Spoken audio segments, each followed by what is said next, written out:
மத்திய பட்ஜெட்டில் தமிழ்நாடு வஞ்சிக்கப்பட்டுள்ளதாக முன்னாள் நிதியமைச்சர் ப. சிதம்பரம் தெரிவித்துள்ளார். பீகார் தேர்தலை கருத்தில் கொண்டுதான் பட்ஜெட்டில் முக்கிய அறிவிப்புகள் வெளியிடப்பட்டதாக கூறிய அவர், கேரளம் மற்றும் தமிழ்நாட்டின் முக்கிய கோரிக்கைகள் மத்திய பட்ஜெட்டில் நிராகரிக்கப்பட்டுள்ளதாக குற்றம் சாட்டினார். எல்லா மாநிலங்களுக்கும் பொதுவான பட்ஜெட் என்றால் குறைகள் என்ற பேச்சுக்கு இடம் இருக்காது எனவும் ப. சிதம்பரம் கூறியுள்ளார்.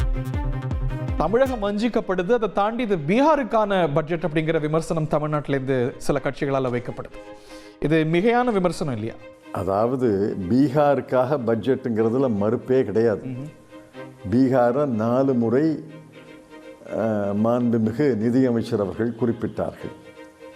பீகார், பட்னா என்று 4 முறை குறிப்பிட்டார்கள். பீகார் தேர்தலை கண்ணோட்டத்தில் வைத்துத்தான் இந்த பட்ஜெட் தயாரிக்கப்பட்டிருக்கிறதுல மறுப்பே கிடையாது.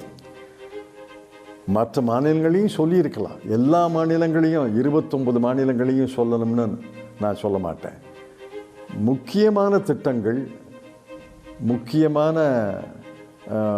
நடவடிக்கைகள் மற்ற மாநிலங்களில் எடுக்கப்பட்டிருந்தால் அதை சொல்லியிருக்கலாமே.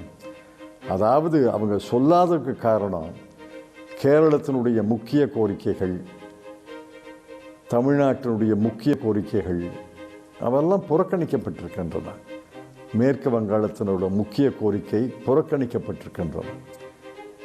பீகாருக்கு செஞ்சுருக்காங்க, ஆந்திராவுக்கு செஞ்சுருக்காங்க. அதை குறிப்பிட்டிருக்காங்க. செஞ்சதை குறிப்பிட முடியும், செய்யாததை எப்படி குறிப்பிடுறது? அவங்க குறிப்பிடாததுக்கு காரணம் செய்யலை, குறிப்பிட்டதுக்கு காரணம் 2 மாநிலங்களுக்கு செஞ்சுருக்காங்க. அவர்கள் தர்ம சங்கடம் எனக்கு புரியுது. நிதியமைச்சர் என்ன சொல்றார்?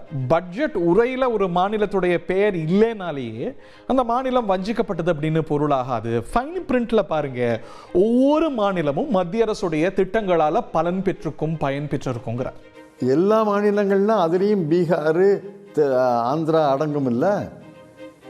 எல்லா மாநிலங்களும் பயன்பெறக்கூடிய திட்டங்களை நீங்கள் தனியாக சொல்ல வேண்டாம். ஆனால் பீகாரை குறிப்பிட்டு சொல்லியிருக்கீங்க, ஆந்திராவை குறிப்பிட்டு சொல்லியிருக்கீங்க. அது எல்லா மாநிலங்களுக்கும் பொருந்தாத திட்டங்கள் தானே. அந்த மாதிரி சில மாநிலங்களுக்கு விசேஷ திட்டங்களை அளித்திருந்தால் அதை சொல்லுங்க. தமிழ்நாடுக்கு அறிவிக்கலை, கேரளாவுக்கு அறிவிக்கலை, மேற்கு வங்காளத்துக்கு அறிவிக்கலை. அவர்கள் நியாயமான கோரிக்கைகள் புறக்கணிக்கப்பட்டிருக்கின்றன. ஆகவே தானே முதலமைச்சர்கள் குறை சொல்கிறாங்க. எல்லா மாநிலங்களுக்கும் பொதுவாக இருந்தால் ஏன் குறை சொல்கிறோம்?